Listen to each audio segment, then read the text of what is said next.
אלוהים, אף אחד לא מאמין שאתה מתקשר אליי. גם בעלך בגן עדן. הוא מוסר לך דש. בעלי?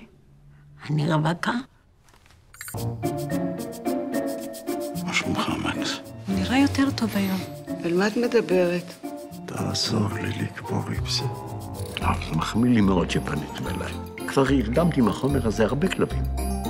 אתה מתכוון להרדים את בעלי עם חומר הרדמה לכלבים? בעלך? הוא מפעיל את השעון. החומרים שלך משתחררים באופן אוטומטי. אתה לא רוצה להגיד לי מה אתה בונה הפעם? אני בונה מכשיר להמתת חסד. מכשיר להמתת חסד, הלב. חבורה של רוצחים, זה מה שאתם. אולי כדאי שנחזור בלילה. כך אנחנו לא מושכים תשומת לב. חדר 40. אתה יודע שאתה על 140? זה 750 שקל. טוב, אני אבטח הפעם, סע. אתה יודע, אמרתי שביטלתי. אתה אהבת אותו מאוד, נכון? לא כל אחד היה עושה מה שאת עשית בשבילו. אני לא רוצה לעשות בעיות, רק צריך עזרה לאשתי.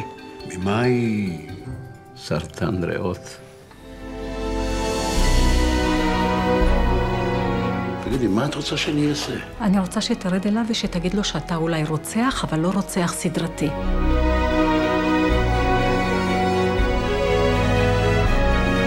תגיד לי, מה קרה למקום הזה?